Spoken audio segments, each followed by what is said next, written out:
अस्सलाम वालेकुम, welcome to doctor Saimi's clinic. बहुत सी पेशेंट्स प्रेगनेंसी के दौरान विजाइनल डिस्चार्ज की कंप्लेन करती हैं। तो वजाइनल डिस्चार्ज कितना हो, किस तरह का हो तो वो नॉर्मल होता है, और कितना हो और किस तरह का हो तो वो नॉर्मल नहीं होता है।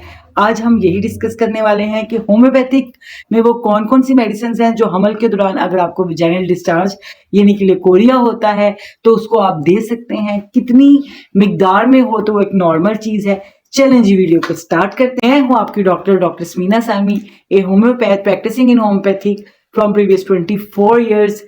प्रेगनेंसी के दौरान विजाइनल डिस्चार्ज लुकोरिए का हो जाना एक आम बात है। अब अगर आपका जो डिस्चार्ज है वो वाइट कलर का है, ट्रांसपेरेंट है और थोड़ा थोड़ा सा है, कभी हो जाता है कभी नहीं होता है, तो ये एक नॉर्मल सी बात है।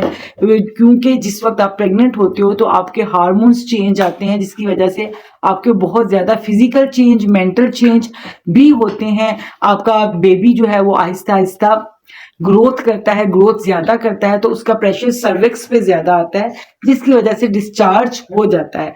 तो ये एक नॉर्मल डिस्चार्ज है जो आपको थोड़ा थोड़ा कभी कभी हो जाता है। उसके लिए आपने बिल्कुल परेशान नहीं होना है। लेकिन अगर आपको इस तरह का डिस्चार्ज है जिसमें कलर उसका येलो हो जाता है, या आपका कर्ड दही की तरह है, या बहुत ही ज्यादा ट्रांसपेरेंट लेसदार है कि हर दफा जब आप यूरिन पास करने के लिए जाती हैं तो आपको बहुत ही ज्यादा लेसदार डिस्चार्ज जो बहुत ज्यादा इरिटेबिलिटी करता है, तो इट्स मीन कि कोई फंगल इन्फेक्शन है। लेकिन बाज दफा क्या होता है कि आपका विजाइनल डिस्चार्ज का कलर भी चेंज होता है, उसमें खून की धारियां भी होती हैं, और बाज दफा आपके विजाइनल डिस्चार्ज में ईचिंग बहुत ज्यादा होती है, खारिश बहुत ज्यादा होती है। तो ये एक नॉर्मल नहीं है। इट्स मीन कि आपके आपके वजाइना में कोई इन्फेक्शन हो सकती है, आपके यूट्रस में कोई इन्फेक्शन हो सकती है। तो अब हम देख लेते हैं कि कौन कौन सी होम्योपैथिक मेडिसिन जो हैं वो हेल्प करेंगी प्रेगनेंसी के दौरान लुकोरिए को रोकने की। सबसे first of all medicine borax है। अगर आपका डिस्चार्ज इस तरह का है कि व्हाइट सा डिस्चार्ज है, जो स्पॉट लगा देता है और थोड़ा होता है कभी ज्यादा होता है, तो इतना ज्यादा पेशेंट परेशान नहीं होती, तो वो चंद डोजेस बोरेक्स 30 की लेगी तो उसी में वो 2-3 दिन मेडिसिन खाने से उसका डिस्चार्ज खत्म हो जाएगा, उसको दोबारा जरूरत नहीं रहेगी। अगर पेशेंट का मिजाज बहुत ही ज्यादा थक गई है काम से और बड़ी ही बेजार रहती है तो सीपिया भी डिस्चार्ज में बहुत अच्छा काम करती है। लेकिन अगर आपका वजाइनल डिस्चार्ज बहुत ज्यादा स्मेली है कि पेशेंट को खुद से स्मेल आने लग जाती है, तो कीरियाजुटम बहुत अच्छा काम करती है। कीरियाजुटम को आपको 30 में लेके आना है, 2 से 3 दिन लेंगे, सुबह दोपहर शाम 5-5 कतरे 1 चम्मच पानी में डाल के, तो ऐसा वजाइनल डिस्चार्ज जिसके अंदर बहुत ज्यादा स्मेल है वो बिल्कुल खत्म हो जाएगा।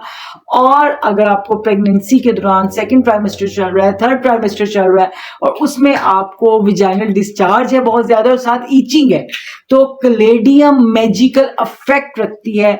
मेरी इतने साला जो प्रैक्टिस है गायनी की, उसमें जितनी भी प्रेगनेंसी में पेशेंट्स आई जिनको विजाइनल डिस्चार्ज था विच ईचिंग, उनमें क्लेडियम ने बहुत मैजिकल रिजल्ट दिया। आपने क्लेडियम को 30 में देना है, सुबह दोपहर शाम देना है। कुछ केसेस में मैंने इसको 200 में भी यूज किया, बहुत अच्छा रिजल्ट पाया।